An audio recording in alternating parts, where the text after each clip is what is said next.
Hello everyone, I am Tacit and I'm going to be going over the Mystical Goons event in which the Fey Dragoon is added to the game. So this week we're going to be getting the International Cat Day pet on this Wednesday. And of course we got the good old Vault event weekend, so we'll be able to farm up a bunch of resources. Beyond that, if you want to get the pretty good Mythic that came out last Friday, covered a video on it and everything, it is still available for the next 4 days. Really good as an overall mana accumulator. In a lot of situations, better than Takshaka, as long as you're not using Takshaka for its damage, in which case Takshaka is better than it in some situations. But otherwise, really consistent for mana accumulation. Highly advise getting 2 of this if you have the resource to do so. In the next 4 days are the best time to do so in the Glory Gem Guild or VIP chest drop table. And if you don't after that, no worries, you can still get it in the event key for Kedar events going forward, as well as for diamonds for 4,000 or 8,000 if you want 2 of them at some point a couple months from now, or whenever he eventually ends up rotating. But anyways, as far as the current event at hand, as far as the new troop, you can end up getting brown, blue arcanes if you want to stock up on them. As far as the troop itself, it explodes all freeze gems, deals a bunch of damage to an enemy, and is boosted by gems exploded at only a 1-to-1. This thing does not do enough to really justify ever using. Doesn't even have frost armor, oddly enough, just has normal armor of 25% reduction. Has a little bit of chill touch, but there are way better things out there that can end up doing so.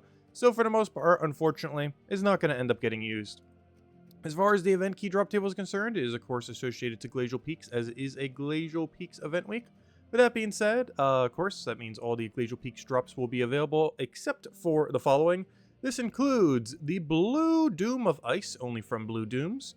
The 4 faction troops, only from the Mirrored Halls. Actually, might be 5. Did we ever get a deep delve for that? I can't remember. But the 4 or 5. The new Ray troop, which I love the troop art for. I'm not sure what it looks like shiny, but this is actually shinyable. I almost want to go get it just to see what it looks like shiny. But anyways, we have this thing, just the Raid troop. You get it from the Raid event for buying up to tier 3, or tier 2. Tier 3 gives you weapon. Other than that, the other things that are not in drop table are the High Priest. This is in the Vault Key drop table. And if you don't currently have it, you can get some Vault Keys this weekend during the Vault event weekend. And the only other thing then is or 2 other ones, Sapphirex, which is in the Gem Dragon drop table in Soulforge. Not the Celestial Dragon, but specifically the Gem one. He's the weaker one of the category, of course, but still a good damage source for the location, if nothing else. And, of course, Immortal Glacia. This is the current Immortal for the current PvP season that's going on for the next, 9 weeks? Because we're only, a week or 2 in. But pretty much everyone has access to this. It's pretty easy to get, even if you're not buying the pass or anything. This is a season that you'd be getting a ton of her in PvP. So if you want to finally use her for something, hey, you finally can. As there are some modes, both in Raids and Under Spire, where you actually can use her. So that's not too bad. Anyways. But that's everything that is not in drop table. So would you actually want to open event keys for the drop table? For the most part, not really. The Mythics here aren't anything special, while all of them do have a utility that is rather unique to them. They're not a must-have. Uller is good in that he has Fairy Fire Freeze, which is one of the better Fairy Fires in the game, as far as the total amount of value that he ends up giving. Skady is the only thing in the entire game that's Perpetual Blue Storm, though you're generally better off just spamming Jar of Eyes off a hero. But this does allow you to free up Hero as any weapon, so it does have that going for it, but very situational, as Mana Burn and the thing that it summons that does Mana Burn are pretty underwhelming in the current state of the game. King of Ravens is a really good mana generator. It does a bunch of blue Spirit Gems every single turn. It only replaces over blue, but with its ability, it can basically do Mana Drain every single turn in a lot of situations, which is pretty much the current meta for small amount of Mana Drain. Even if you just Mana Drain by 2 every single turn, which it normally does 4, you'll be able to make sure that the enemy pretty much never gets full mana. Combine that with Curse so you can actually drain them all. Very situational, but can be one of the better drainers in the game at the moment. But for the most part, I wouldn't say any of these are must-have. They're just utility troops that you bring out ever so occasionally. So you're really just opening up event keys if you're looking to get 10-star, 20-star, any kind of other milestone for the kingdom. Though, like many of them, it is pretty much stuck at 26-star until we get more deed books coming into the game. Anyways, aside from that, we have ourselves the Raid event. With the Raid event, of course, you do want to use the Moon Feather. You will get 2 times damage on it, as well as 2 times score. You should be using this on every single one of your teams. You end up getting it from the shop at tier 2, so make sure to do so. I think that's, 90-ish gems. And also, you probably want to go one tier further in order to go and get the weapon. As far as the weapon is concerned, it's not too bad. Could definitely be incorporated into various teams for this game mode, as it covers a lot of colors that do not exist within Glacial Peaks. It is a red, yellow, explodey weapon. Explodes all blues, and then summons a Glacial Peaks troop, while also giving a random status effect to all Glacial Peaks. And if you end up using the Frost Mage hero class, you will end up getting the 4 times, including for your hero. So overall, can be pretty decent, and is mostly going to be a color filler for the Kingdom, as the Mass Explode into that will be a nice fit into most of your teams. As far as what we have to end up using, you're most likely going to want to build around that weapon we just mentioned. Where'd it go?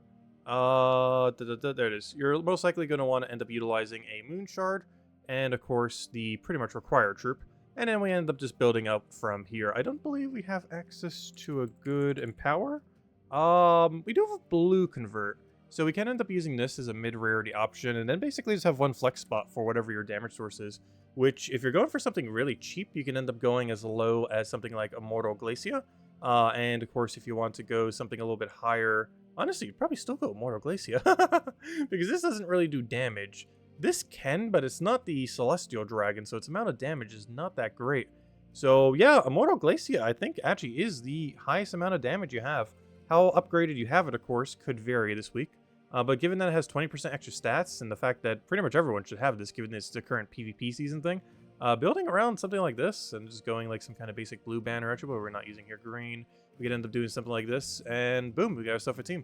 Something along the lines of this. We could even move Feather a little bit further back, since we only have to cast it once, but should be fine in that order. Maybe do it like that then. And then we just go something like Frost Mage hero class, so you can go Elementals if you want to tank. But otherwise, we can go something like Frost Mage. This is mostly just to make sure we get the full bonus from using the Explodey weapon, so we can get random status effect. If you do find that yourself losing a bit, you can actually do Daughter of Ice into your first slot, and then go Elementalist to offset it a little bit. And this will make sure that your summoning weapon can go into your first slot, and then you have Barrier Brown off of hero class. They'll go in Frost Mage, and putting this in the last slot is the more offensive route. And overall, honestly, that should be fine, even for low rarity, high rarity.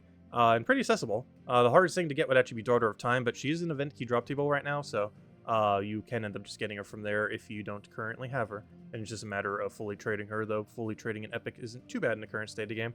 But yeah, not too bad. Should be a relatively straightforward event. Not the highest amount of damage we've ever had for one of these events, but hey, at least a time to actually use Immortal Glacia if you haven't really been bringing it out since the season. And of course, you can use a very similar team for your Underspire this week. The only main difference is that you'd probably replace out the Raid Troop for a different damage source that you have laying around. Anyways, aside from that, we have ourselves a few other events going on this week. Fox event next week. No, not this week quite yet. But anyways, this Tuesday, we have ourselves the Mirrored Halls. This is a yellow and blue faction, so we can be using the new Mythic there as well. But beyond that, Wednesday, International Cat Day Pet. Definitely make sure to get it. We have no clue when it will come back again. Probably will at some point, though do make sure to get it with this Wednesday, as it will be gone for quite a while. But yeah, just cosmetic pet, but if you want to have a little guy on your shoulder and just have it for completionist sake, he will be available for that 24-hour period. Thursday, we have ourselves the Frost Mage hero class. Overall, pretty good hero class. Has Arcane, so it gains magic every single time something casts, including itself. It has, I believe it gains extra magic for blue. It's normally used with a blue weapon, as you'll get overall amount of damage with its link and everything. So, it can be a pretty good, like, mid-range cast kind of hero class. It ends up having a decent amount of freeze on it. And it can also go down the submerge route and have a little bit of freeze and submerge. So, overall, not too bad. It's still very situational and is normally outpaced by Archmages, though. And this Friday, as we mentioned, we have ourselves the Vault event weekend. So, of course, you can get a ton of Volkies during that time. Open those later on and just get a ton of loot. Best time to be farming in the game. So, this Friday, Saturday, and Sunday. If you have some spare time, definitely make sure to do so. As far as the Soul Forge is concerned, I actually didn't peek at this yet. Do we have anything good? Let's see. Flaming Ani. Oh, no. I've never been a fan of Flaming Ani, but he is a pretty good goblin exploder. He's basically a one-man army in the sense that he summons 3 random goblins, and statistically, based on the power of goblins, he is summoning 3 good troops every single time. He's actually probably one of the most consistent summoners in the game for summoning things that aren't completely trash every single time it summons. Well, obviously there are some goblins that are weaker than others. Generally speaking, the goblin category is among one of the strongest in the game, as you've probably seen if you've ever been 100 turned in a row by a goblin team. And then it explodes all green gems and gains auto extra turn, as does pretty much every goblin as far as auto extra turn. And he gets to burn the entire enemy team, though of course that can also backfire. And he also gets a Firestorm at start of battle, though unfortunately goblins don't really use red that much. Like there are goblins that do use red, but it's not a particularly common color, but if nothing else it helps feed into himself, though green would be much more beneficial. But yeah, I would say he's probably the guy. King Avalon, I would say is useful if we still had Guild War, as he's normally the way that you give Arachnian Weaver its 50% mana start. But now that that's not around, yeah, I would say Flaming Ani, if you're going to go for anything this week, is the Mythic to go for. And as far as weapons are concerned, Emerald Crystal, pretty good one. I feel like I want to try to use this a lot on cheaper teams, but then it's like, oh, I can't because it's an event weapon. But you probably see me using this one a lot on Guard's Avatar team as a first slot, so you just slot that there because you use any color weapon in Underworld currently. So you normally see me doing this with like, Guard's Avatar, Surquan, Hadley, stuff like that. It's a really good filler weapon, and of course it has Elemental Synergy, and Elemental is a pretty strong category, particularly for the Mythics that are in Elemental, and has 50% mana start with a really good 50% mana starter with that Curse into Doomskull convert. So overall, if you're going to be getting something, it's probably going to end up being Emerald Crystal. Try to double check, is there anything else that was really worthwhile? I don't believe so. We still got to wait a little while, unfortunately, for the final weapon for the Ruby. I think we're waiting on Bladed Lands, if I'm not mistaken. Yeah, I believe so, because we just had Broken Spire. That one came a little while ago. So yeah, I think we're waiting on Bladed Lands, which should be in about another month or so. So right around the corner. And what was the other weapon? I always forget for Deathbringer. Deathbringer does not require Droxzoom, Sword's Edge, and Drifting Sand. So yeah, Emerald Crystal is the only real weapon you'll end up needing. So Emerald Crystal for the weapon if you're going to get something if you don't already have. And the Flaming Ani for the Mythic if you want to build a Goblin team. So it can be used outside the context of a Goblin team, though of course he does function best and such. And while we don't really have the category anymore, he was also really good for when we had summoning objectives. This is something that they may re-add at some point in the future, but to my understanding, I don't believe we have it really at all in the current state of the game. But, summon like X number of troops. You could just start with almost nothing on your team, have him get mana accumulated, double summon, and then, keep getting that every single time, so pretty much guarantee double summon. There are some other ways to do it too with sacrifice and such, but that's an objective that doesn't really exist much anymore. But anyways, guys, we're going to be ending it there for now. I know that, of course, there's no teams.